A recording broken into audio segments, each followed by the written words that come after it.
Magandang hapon mga kaprobinsya, at welcome po ulit sa ating munting channel.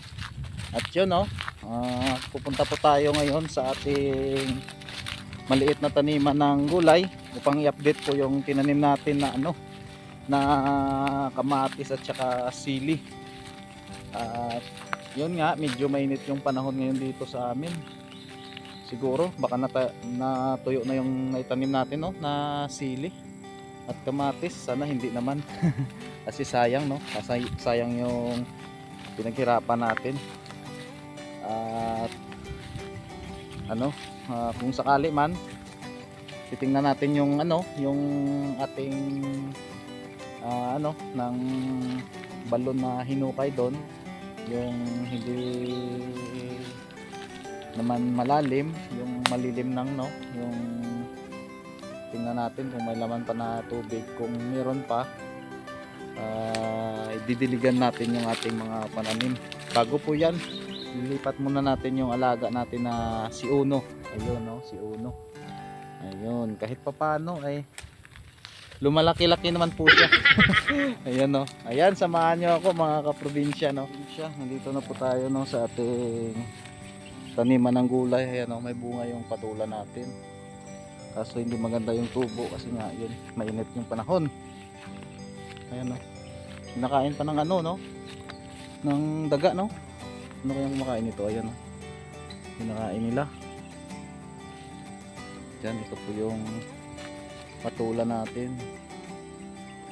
At yun mga kaprobinsya, ito po yung pinunlaan natin na na sili. Hindi po naubos natin na may tanim. Ayan ito. At ito may natira pa na kamatis ito mga kaprobinsya, ito na po yung kamatis natin. Ayan, may bulaklak na po ano kayang magandang gawin dito? Tatanggalin yung yung sanga. Pareho kasing to, malaking sanga. Paano kaya ito ito yung maliit, pwede nating tanggalin to. Tanggalin natin to. Yan, para pumukos yung niya, yung nutrients na nakukuha sa baba sa sa major na kanyang sanga. Halos namumulaklak na hindi naman siya namatay. Ito may namatay dito, isang puno. Daming sanga pupruning natin to bukas ito yung malalaking sanga, yung maliliit na sanga, tanggalin natin to bukas na natin ipupruning ayan may namatay din mamatay yata to pero diligan natin para hindi siya mamatay. At ito pa yung isang linya natin ng kamatis. Ayan, medyo maganda naman yung tubo nya kahit mainit yung panahon. Yun ito yung balon natin mga kaprobinsya, yung balon na sobrang lalim sobrang lalim. Ayan, sobrang lalim pero kahit papano may tubig pa naman may mapagkukunan pa po tayo ng tubig na ididilig natin dito sa ating kamatis. At ito yung sili natin na naitanim. Ayan, hindi pa siya hindi pa masyadong gumanda kasi yun nga tinamaan agad siya ng init. Tinamaan agad siya ng init yung sili natin.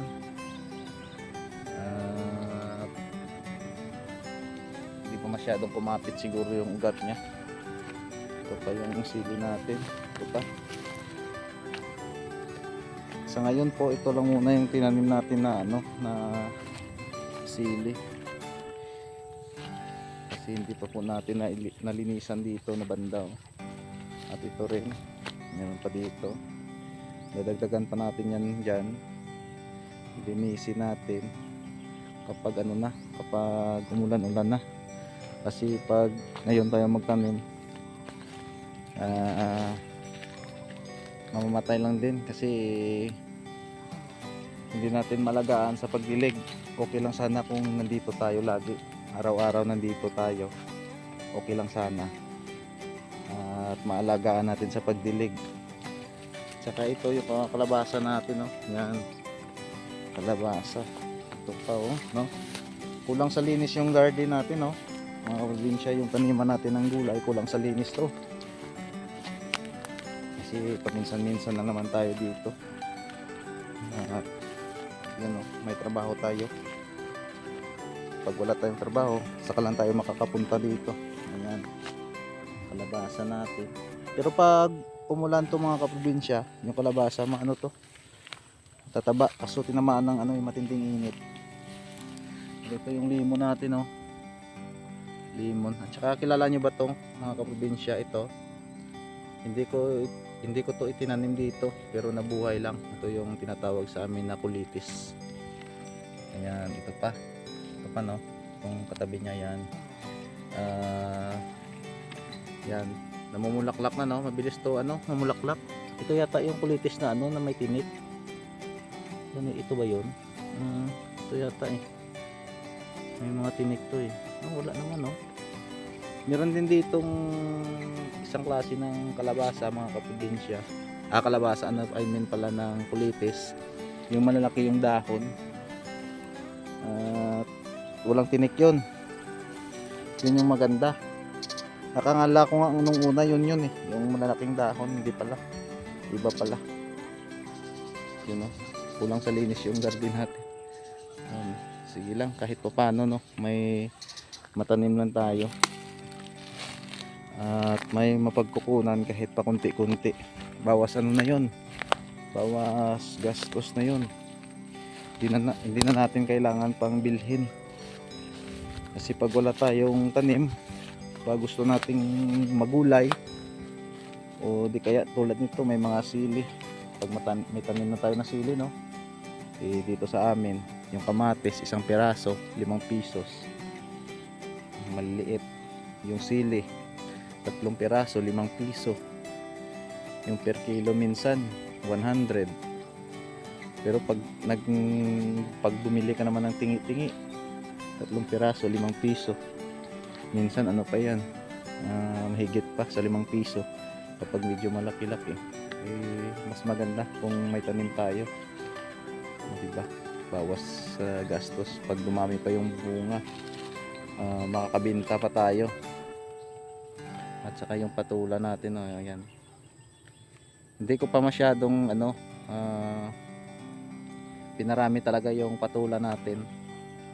Kasi dyan sa gilid ng bakod natin na yan, magdadagdag tayo ng tanim dyan. Pero hindi ko pa muna tinamnan ng marami. Kasi magano pa yan dyan sila, mag-i-spray. Pag nagtanim tayo, sayang lang din. Tatamaan niya ng spray. Yung katabi natin yan, no? Yung bagong tanim ng tubo. Pag nag-spray sila dyan, tatamaan yung patula natin. Kaya hindi ko muna tinamnan sa gilid dyan. May tinanim ako dyan, konti lang. At nagtira ako doon para sakali na na pagtapos na silang mag-spray, ayan, tataniman natin. Ayan, didiligan muna natin, no, yung kamatis natin, mga kaprobinsya, at saka yung sili natin. Para kahit papano ay mabasa po. Makahigo po siya ng sabaw. Ano pala, ng tubig. Yun, sige po, no? Didiligan natin. Hindi pa pala tayo nakadala ng ng timba na malaki. Kaya ito na lang gamit natin, no? Ayan, didiligan na natin.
sa inyong panonood. God bless po sa ating lahat. Thank you po.